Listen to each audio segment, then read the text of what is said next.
Welcome back, this is Danberg. SC, we are doing an update video about what I talked about last time as my shogi journey. I want to bring you guys into a little bit more. I have basically just a little bit of time tonight. It is currently 6 o'clock p.m.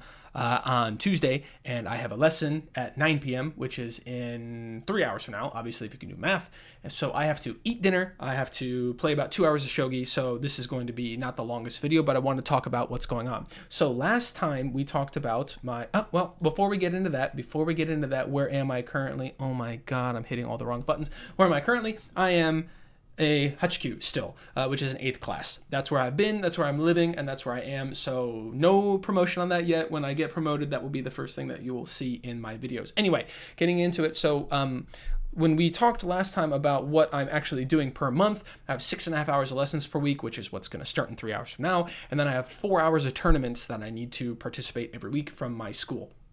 And, I'm going to turn the camera down a little bit. And so the second of this month, I played a Peace Trap tournament, which I lost. And then this Saturday, I did a raiding tournament for the first time in a long time, actually. So I was very excited to get back because of all the lockdown and everything like that. It's open again. Everyone's fully vaxxed. So I'm able to do my tournament again, which is great. So in the tournament, I played 4 games. Against people that were similar ranked to me, so HQ or 8th class, and I played people around that level. So of my 4 games, I won 2 and I lost 2. But I won 2 games against HQ and 8th class, so people that are same league as me. I beat both of those games, and then I lost to a 6th class and a 5th class, which is higher ranked than me, so by a few leagues. My glasses are filthy. I apologize for if anyone has been bothered by that for this video so far. Anyway, so in the game that I went into this going, okay, I'm just going to play as good as I can. I'm going to play my best because I haven't been in one of these tournaments in a while, and I'm kind of getting back into it. So I started off, and first game, I hung my rook. I hung my rook in the very first game that I played against an HQ, so it was down over in this area here. He had, this piece was over in this corner here, and it just had this laser beam down towards mine. I didn't see it, and I lost it. This was a very big board, and I'm still HQ. And I was like, oh my God, I'm going to lose my very first game because I hung my rook. This is terrible. Actually came back and won the game.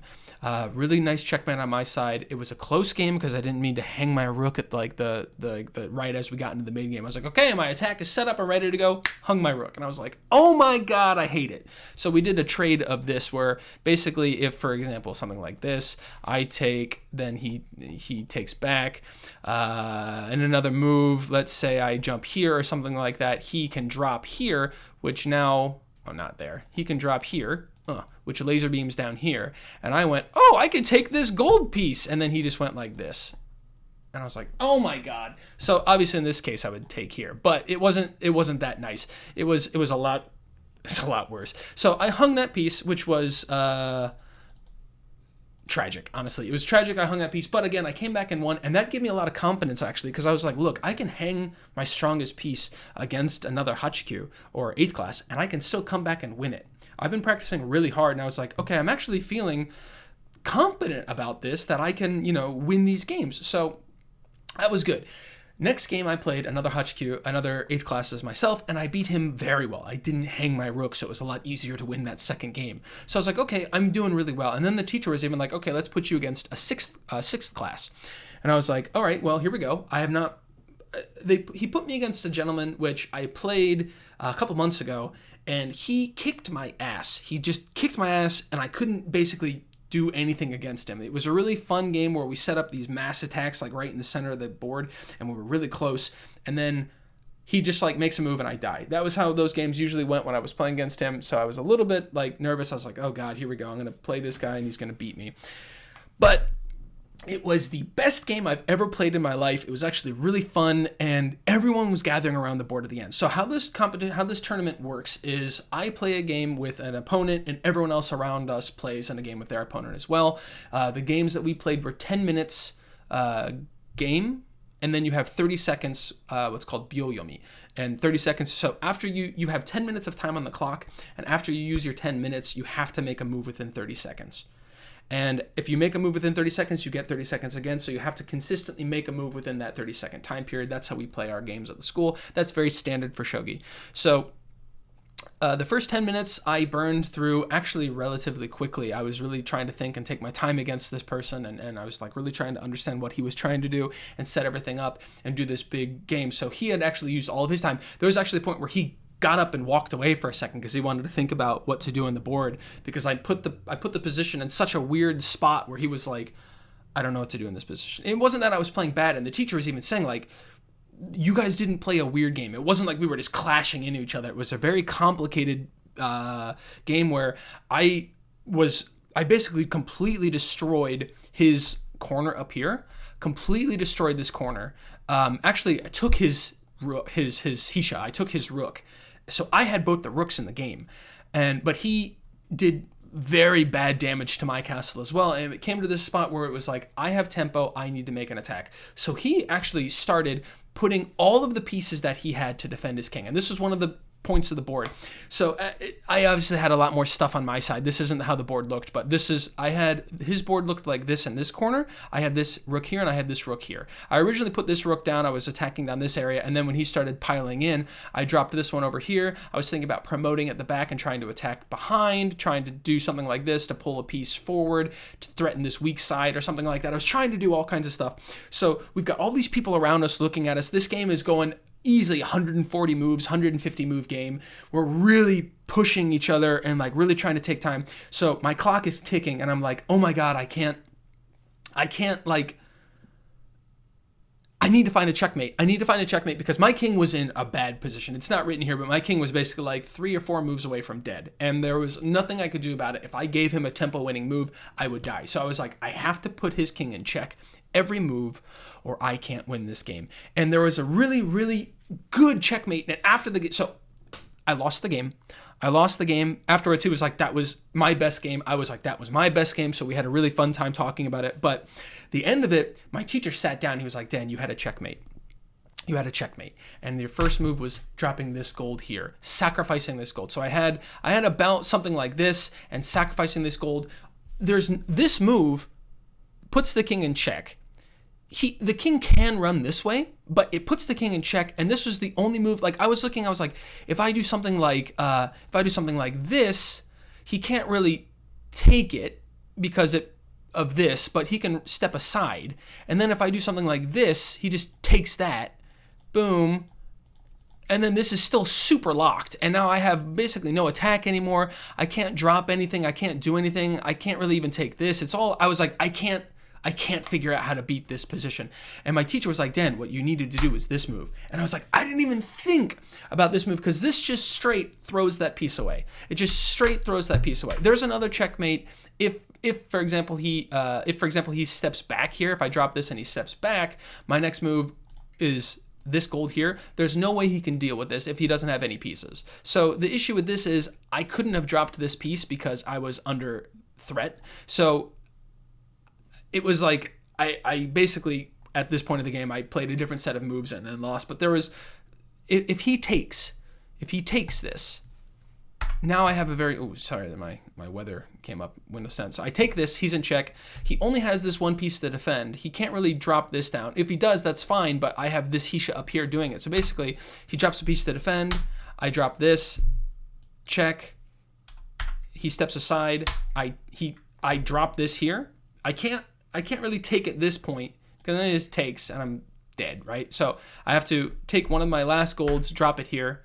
He takes, I take checkmate, right? So this is the checkmate that I had that I couldn't see in the 30 seconds because I couldn't find this move. And afterwards I was like, oh, damn it, I couldn't do it. I was really upset. I was actually like I was like crushed. I couldn't find this checkmate. So very, very kind of depressing about that. But it neither here nor there. I played my best game ever. So the last game was against I'm not going to say his name. It was against my rival at the school. So I have this one student that I play against a lot, and the teacher basically says he's your rival. Like he's a really good opponent. He plays very well, and it's very hard for me to beat this guy. So I was really upset. And he's a fifth class. So I'm in 8th class, he's a 5th class, but we get games. I can beat him some of the time. Like if we play 10 games, I can maybe take a game off of him. But considering he's almost double my rank, that's actually really good. I'm proud of that. So puts me against him, and I was like, okay, here we go. So this is called Shigenbisha, or fourth rank rook. This is a standard position that I get a lot of time with this student. I play this strategy here where if he's going to lock these two pieces to defend up in this corner, I can't do my standard attack. I have to kind of bring an attack over here and threaten everything. Basically, what I'm trying to do is get up into this corner and attack and do all kinds of stuff, push this pawn. There's a lot of, I won't get into it. It's a very complicated attack, but this is how I get into. And in our training games and in our practice games beforehand, he plays this every time. He plays this like 100% of the time, every time. And this last time, we were getting into it. So we were getting into it, and usually in the beginning of the game, he'll bring this Hisha over at like move number, move number 6, he'll bring this Hisha over. This time he did stuff like, he was like, I'm going to bring this forward. I was like, okay, well, I mean, this looks very similar to this position. So I was like, okay, I'm going to bring this forward. And then it's my turn again. I was like, okay, well, he always brings this over here. So I'm going to castle up here. Then he brought this forward, and I was like, wait, what? What's going on? Like, I didn't really understand. So I was like, okay, well, let me try to make some moves because I don't know what's going on. So let me try to take an attack move up to here to bring this forward. And then he played this move. So I was like, okay, I'll keep on attacking. I'll do what's going on over here. And eventually he pushes this pawn. And by that time, I'll just kind of will randomly. This was not how the board looked. I'm just going to kind of push pieces to what it looks like. Push here, I pushed here. Pushed here, I pushed here, something like this. So the board kind of looked like this, and I was like, okay, he can still bring this over and just attack up with the gold. This is a variation that I've not seen him use before, but I was still like, his position without this king being here, this king is stupid, but whatever. What I was trying to say is, it looked like he was setting the board still to bring this rook over here to play the standard line that he's played against me so many times. And it was about this point of the game where he pushed this pawn forward, and I was like, shit. Like, this is not, I can still kind of get to a position where I'm okay, but it's slow, and now he's got like all these moves where he's just going to start attacking across just immediately, and I just hard lost this game. It's hard to explain, but I just straight hard lost this game. I was expecting something that looked like this, and I got something totally different. And this was one of the first games in a while that I've lost in the early game. Usually I can get to the mid game in a standard position that looks like this and, play the game out as I want. But this game, I just lost. I didn't lose, but I was like down within the first 15 or 16 moves. I was down. He got his Hisha, which was over here. It came down and promoted. And then my king was just in a really bad spot. I couldn't run it away or anything like that. And I just lost the game. And I was like, oh my God, just hard lost. So our game, I think I had 2 minutes. So it's 10-minute game, 10-minute and 30-second Byoyomi. I had 1 minute left on the clock. He had 8 minutes left on the clock when I said I forfeit. He just was blitzing out moves like he knew exactly what he was doing. So he like prepared for this. It was ridiculous. Like, he's already so much better than I was, and he beats me again 9 out of 10 times. If we play a standard game like this, he'll beat me 9 out of 10 times. And he like prepared something for me because he had been playing this variation against me so much. He made me think he was going to play this variation of the game, and he didn't. He just played it over here and played straight down, and I was like, completely threw me off. It was a great experience, but yeah, I lost that game. So that was my peace drop tournament this weekend. After that, basically, I have been trying to get through 50 games a week. I only got through 25 games last week. It's just I've been really busy with work. Not an excuse. I need to get my games in, which is what I'm going to start playing in about 30 minutes from now. I'm going to start playing. I got to eat dinner first. My tactics book, I have been reading like crazy. I've been getting through this book a lot. I am on track to have that book read 5 times, probably more than 5 times. I'm gonna have that book memorized by the end of this month. So I'm good with that. 5 mates a day, 5 checkmate puzzles a day is actually really easy for me. I'm not having an issue with it. And I actually started, I bought a book that is dedicated specifically to just 7 move checkmates. So I was doing 3 move and it was like, okay, this doesn't do anything for me anymore. I'm gonna do 5 move checkmates. I was getting through those. And 5 move checkmates, 5 move checkmates takes me like maybe 10 minutes tops. If I'm like, whoa, what? And I was like, that's not a lot of time for me to study endgame. So tactics and stuff is mid game. But I was like, I need to study more endgame. So I bought a book that is 7 move checkmates, and those take me a lot longer to do. So 5 of those will take me maybe half an hour, just because it takes me a long time to like read through it. But I'm doing it. And then this last point of study lines for Sankenbisha and Shikenbisha every day, I've not been doing that so much because I only get those main lines when I'm playing someone that is higher rank in my school or a higher rank online. Online, I don't get the main lines unless they're about a 3rd class or a 2nd class. At my school, I get those lines if they're about a 5th class or 6th class, or 6th class or 5th class.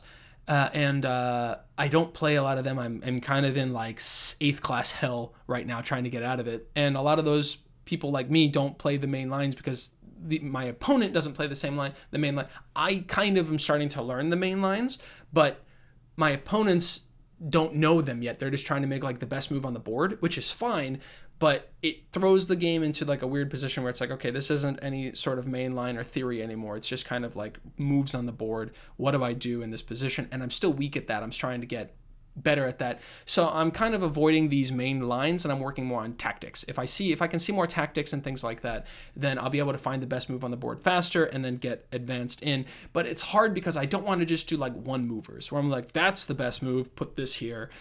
I want to be able to think about like, okay, I can use this tactic to open that up, but after I open that up, what do I do after that? Where am I going? What's my goal here? Which piece do I want to promote? How do I want to promote it? How do I want to attack his castle? And if I want to attack his castle from the front, why am I attacking from the side? If I want to attack his castle from the side, why am I attacking right now from the front? If there's some piece I can take in order to do that, then that's fine. But I need to get more into the head of what is my overall grand strategy if they're not going to let me play the main lines that I want to play. If they just let me play the main line that I've been working on, obviously I'm just going to do that line and be like, great, happy day, I'm going to win this game. But that's not what happens at all when I'm playing. So I need to keep working on that. I'm going to keep doing that. This week I've got, let me see the schedule. So lesson today, I've got Thursday and Friday, I'm actually going to be out of town, so I won't be able to do my lesson on Thursday. And then Saturday, Sunday, I'm going to be back, so I might be doing a tournament. I'm definitely going to do my Sunday lesson. So this week is going to be a little bit weird, but I'm going to be playing as much as I can, doing as many moves as I can. I'm talking really fast because I'm really excited about all of the stuff I'm doing. I have to go and eat, and then I have to go and play games, and then I have to go do my lesson. It is 6:00 p.m. now, and I've got Shogun until damn near midnight tonight. So that is 6 hours of Shogun I'm going to be playing for the rest of today. Hope you guys enjoyed this. I'm going to upload this, and I will see you guys next week.